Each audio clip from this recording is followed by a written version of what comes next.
মুখ্যমন্ত্রী শুনে রাখুন, আর্মিরা আপনাকে দেখে পালায়নি। আমাদের দেশের আর্মি ছারপোকাদের দেখে পালাবে কেন? আমাদের দেশের আর্মিকে দেখে চীন পালায়, পাকিস্তান পা ধরে, তাই আপনাকে দেখে সেনাবাহিনীর কেউ পালায়নি। মেয়র রোড ছেড়ে ডরিনা ক্রসিংয়ে আপনি পালিয়েছেন। কলকাতায় দাঁড়িয়ে মমতা ব্যানার্জিকে বেনজির ভাষায় আক্রমণ শুভেন্দু অধিকারের। তিনি মুখ্যমন্ত্রীকে কটাক্ষ করে ছারপোকা বলছেন। মেয়র রোডে গান্ধী মূর্তির পাদদেশে তৃণমূল ছাত্র যুবর প্রতিবাদ মঞ্চ খোলা নিয়ে সেনা জওয়ানদের কার্যত সমালোচনা করেছিলেন মুখ্যমন্ত্রী মমতা ব্যানার্জি। তার মন্তব্যের বিরোধিতায় প্রাক্তন সেনা আধিকারিকদের একাংশ বৃহস্পতিবার ধর্ণা দেয়। পুলিশি অনুমতি না পেয়ে তারা কলকাতা হাইকোর্টে দ্বারস্থ হয়। শর্ত সাপেক্ষে তাদের সেই অনুমতি দেওয়া হয়। সেখানে রাজ্যের বিরোধী দলনেতা শুভেন্দু অধিকারী বলেন, মুখ্যমন্ত্রী শুনে রাখুন, আর্মিরা আপনাকে দেখে পালায়নি। আমাদের দেশের আর্মি আপনাকে দেখে ছারপোকাদের দেখে পালাবে কেন? আমাদের দেশের আর্মিকে দেখে চীন পালায়, পাকিস্তান পা ধরে, সব বিমানবন্দর তো ভেঙে দিলেন, কিছুই তো রাখলেন না। মাসুদ আজহারের বংশ নির্বংশ হয়ে গেল। আমাদের দেশের আর্মিকে দেখে সবাই স্যালুট করে। বিভিন্ন দেশের ডিজাস্টার হয়, সেখানে আমাদের দেশের আর্মি সবচেয়ে গুরুত্বপূর্ণ ভূমিকা নেয়। যখনই নেপাল থেকে তুরস্ক পর্যন্ত ভূমিকম্প হয়, বন্যা হয়, তখন আমাদের দেশের জওয়ানরা গিয়ে কয়েক ঘন্টার মধ্যে ব্রিজ বানিয়ে দেয়, রাস্তা বানিয়ে দেয়। তাই আপনাকে দেখে সেনাবাহিনীর কেউ পালায়নি। মেয়র রোড ছেড়ে ডরিনা ক্রসিংয়ে আপনি পালিয়েছেন। কি বলেছেন বিরোধী দলনেতা শুভেন্দু অধিকারী, শুনুন। মুখ্যমন্ত্রী শুনে রাখুন, আর্মিরা আপনাকে দেখে পালায়নি। আপনি আর্মি আপনার অবৈধ চামড়া তুলে দিয়েছে বলে আপনি ল্যাজ গুটিয়ে পার্টি পালিয়ে ডরিনা ক্রসিংয়ে চলে গেছেন। আমাদের দেশের আর্মি আপনাকে দেখে ছারপোকাদের দেখে পালাবে কেন? আমাদের দেশের আর্মিকে দেখে চীন পালায়, পাকিস্তান পা ধরে, যে সব বিমানবন্দর তো ভেঙে দিলেন, কিছুই তো রাখলেন না। মাসুদ আজহারের বংশ নির্বংশ হয়ে গেল। এবারে সিডিএস আপনি থামান, আমরা আর পাচ্ছি না। আমাদের দেশের আর্মিকে দেখে সবাই স্যালুট করে। ইউনাইটেড নেশন পিস কিপিং ফোর্সে সেবাদান এবং বিভিন্ন দেশে যে ইন্টারনাল ডিজাস্টার হয়, পুনর্নির্মাণে আমাদের দেশের আর্মিরা সবচেয়ে বড় গুরুত্বপূর্ণ ভূমিকা নেয়। যখনই নেপাল থেকে আমাদের তুরস্ক পর্যন্ত যখন আর্থকুইক হয়, ন্যাচারাল ডিজাস্টার হয়, ফ্লাড হয়, তখন আমাদের দেশের আর্মি, প্যারামিলিটারি, এনডিআরএফ, আইটিবিপি এই জওয়ানরা গিয়ে কয়েক ঘন্টার মধ্যে ব্রিজ বানিয়ে দেয়, রাস্তা বানিয়ে দেয়। এমনকি তুর্কি পাকিস্তানকে অপারেশন সুদূরে সাপোর্ট দিল, সেই ইসলামিক কান্ট্রি ভূমিকম্পের পরে 24 ঘন্টার মধ্যে একটা আস্ত হসপিটাল বানিয়ে দিয়েছিল আমাদের দেশের সেনা এবং আধা সেনা। তাই আপনাকে দেখে সেনাবাহিনীর কেউ পালায়নি, আপনি পালিয়েছেন মেয়র রোড ছেড়ে ডরিনা ক্রসিংয়ে। আপনি পালিয়েছেন। আপনার এত উদ্ধত্ত অহংকার হয় কোত্থেকে? আমি আগের বক্তা মোহন রায় এক্স সার্ভিসম্যানের কথা শুনছিলাম।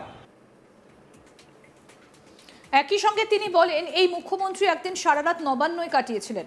আর্মির একটা এক্সারসাইজ রয়েছে, বড় বড় ব্রিজ থেকে কত গাড়ি যাতায়াত করে সেটা কাউন্ট করার একটা এক্সারসাইজ হয় কয়েক বছর অন্তর অন্তর। সেখানে আর্মি কাউন্ট করছিল। মুখ্যমন্ত্রী বলেছিলেন আর্মি ঢুকে পড়েছে, এটা যেন আলাদা দেশ, উনি যেন এই দেশের প্রধানমন্ত্রী। আর্মি যতক্ষণ না পর্যন্ত সেকেন্ড ব্রিজ থেকে চলে যাবে ততক্ষণ উনি নবান্ন ছাড়বেন না। তাই সারা রাত উনি নবান্নে রাত্রি যাপন করেছেন। এই যে মানসিকতা, এটা ভারতপ্রেমীদের মানসিকতা নয়, দেশবিরোধী হলে এই মানসিকতা পোষণ করে। কি বলেছেন বিরোধী দলনেতা শুভেন্দু অধিকারী এই বিষয়ে, এবার সেটা শুনব। একদিন সারা রাত্রি নবান্নতে কাটিয়েছেন। আর্মির একটা এক্সারসাইজ রয়েছে, বড় বড় ব্রিজ গুলো, সেখান থেকে কত গাড়ি যাতায়াত করে ইন্টারন্যাশনালি কাউন্ট করার একটা এক্সারসাইজ হয় কয়েক বছর অন্তর অন্তর। এক বছর গাড়ি কাউন্ট করছিল আমাদের সেকেন্ড ব্রিজে দ্বিতীয় হুগলি সেতুতে সেখানে মুখ্যমন্ত্রী বলছিলেন আর্মি ঢুকে পড়েছে, এটা যেন আলাদা দেশ, উনি যেন এই দেশের প্রধানমন্ত্রী, আর্মি ঢুকে পড়েছে। আমি এর প্রতিবাদে আর্মি যতক্ষণ না সেকেন্ড ব্রিজ বা বিদ্যাসাগর সেতু থেকে চলে যাবে ততক্ষণ আমি নবান্ন ছাড়ব না। সারা রাত্রি যাপন করেছেন। এই যে মানসিকতা, এই মানসিকতা ভারত প্রেমীদের মানসিকতা নয়।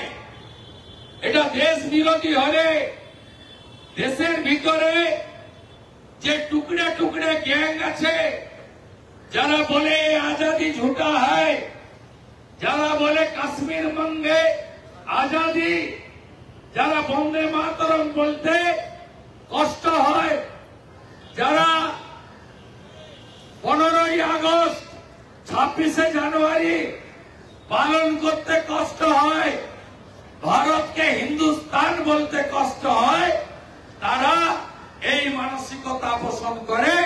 যে মানসিকতা আমাদের মুখ্যমন্ত্রী গত সপ্তাহে 1 সেপ্টেম্বর এই মেয়র রোডে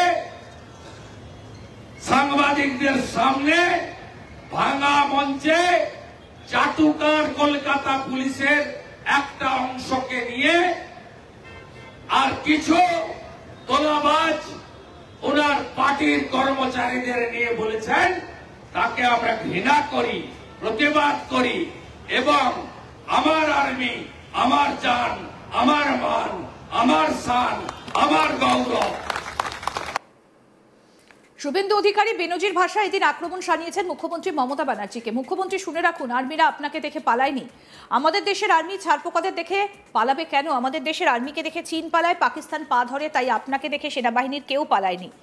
মেয়র রোড ছেড়ে ডরেনা ক্রসিংয়ে আপনি পালিয়েছেন। কলকাতায় দাঁড়িয়ে মমতা ব্যানার্জিকে বেনজির ভাষায় আক্রমণ শুভেন্দু অধিকারীর। তিনি মুখ্যমন্ত্রীকে কটাক্ষ করে ছারপোকা বলছেন।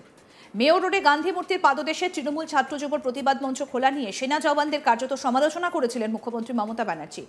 তার মন্তব্যের বিরোধিতায় প্রাক্তন সেনা আধিকারিকদের একাংশ বৃহস্পতিবার ধর্ণা দেয়। পুলিশের অনুমতি না পেয়ে তারা কলকাতা হাইকোর্টে দ্বারস্থ হয়। শর্ত সাপেক্ষে তাদের সেই অনুমতি দেওয়া হয়। সেখানে রাজ্যের বিরোধী দলনেতা শুভেন্দু অধিকারী বলেন, মুখ্যমন্ত্রী শুনে রাখুন, আর্মিরা আপনাকে দেখে পালায়নি।